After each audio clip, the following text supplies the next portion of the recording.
Okay. Now, you recently touched on producing on Drake's new album, Take Care. You know, so just getting back into the production stuff. Just talk about the creative process and why, on the same topic, just remind people of the relationship that you and Drake have beyond music and all that type of stuff. Yeah, man. I mean, you know, like, man, this goes back to when we 16 years old, man. Like, you just talking about two people who met each other and had the same dream in a different way, coming from different backgrounds, but very like-minded in a way. And I mean, you just talking about two people who always been introducing each other to new stuff. Like, I met a bunch of beautiful people through him, and he's met a bunch of beautiful people through me, and we've done a bunch of beautiful things together. So we always gonna have that bond to where anything I learn, anything he learns, we're gonna give it to each other. Like, we're gonna let each other know, like, yo, this is what I've been on, this is what I've been on lately. So it's just a brotherly bond. It's like you would do with anyone you care for, anybody you love. Like, you want to see them at their best, and that's the bond we have. So, you know, like, I've been blessed to meet a bunch of people, man, and shout out this kid, ASAP Rocky, man. That's my boy right there, man. And, you know, like, I was able to introduce him to Drake and introduce all these new kids, what I feel like we're the new crop. Me, Cole, Kendrick Lamar, ASAP, and Drake. Like, I feel like we're all the new crop, new kids, and we gotta stick together. So that's one thing I like to try and do. And me knowing Drake's position in this rap shit right now, like, he's really the forefront leader of our generation. Like, he's like the GOAT right now. Like, as far as if you were to say who's doing it, anything we want to do, the success that the new generation want to achieve, he's the one who's done it. He's the one paving way for us in the street and on the internet to be able to do what we do and drop this free music and still get the attention as if it's paid music. Because, you know, like, a lot of times he'll wake up and he just upload Free Spirit or Marvin's Room to the blog, and next thing you know, a month later it's the most added song on the radio.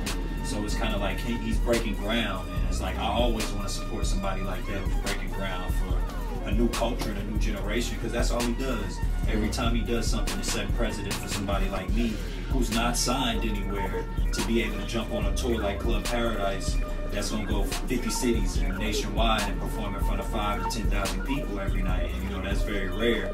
And that's him using the spot that he's fought for and allowing somebody like me, who I'm still fighting. I'm gonna fight a battle he hasn't had to fight, because I'm staying independent and I'm taking a whole different route, being a producer and an artist.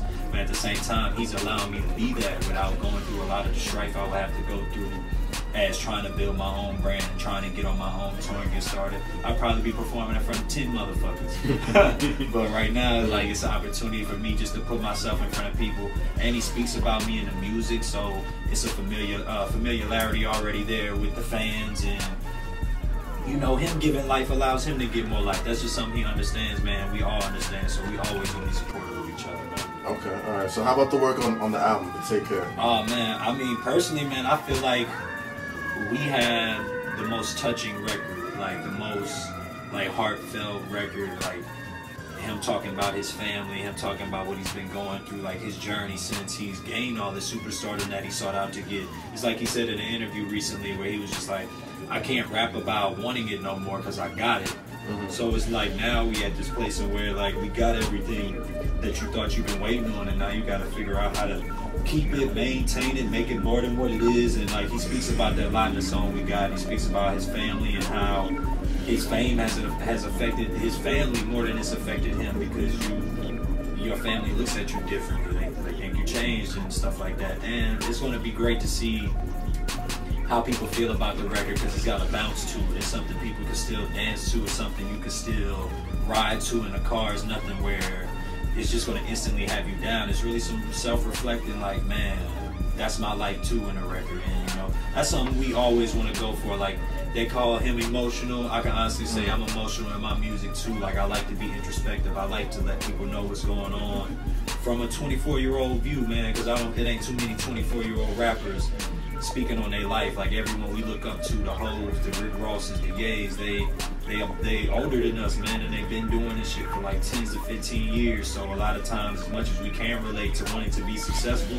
we can't relate to the shit they're going through while they're getting it. And, you know, like, you can relate as a 24-year-old if you came from wanting to live the dream to getting a taste of it now. And you can definitely say that from, like, a young journalist perspective. Like, you want to prove yourself amongst these people before you that inspired you and shit like that. So that's all we going for, man. Like, you know, speaking for our generation and putting on, man, and showing real stories and giving people shit to relate to other than just having money to blow on and popping bottles all the time and tapping my name on you because you know it's real.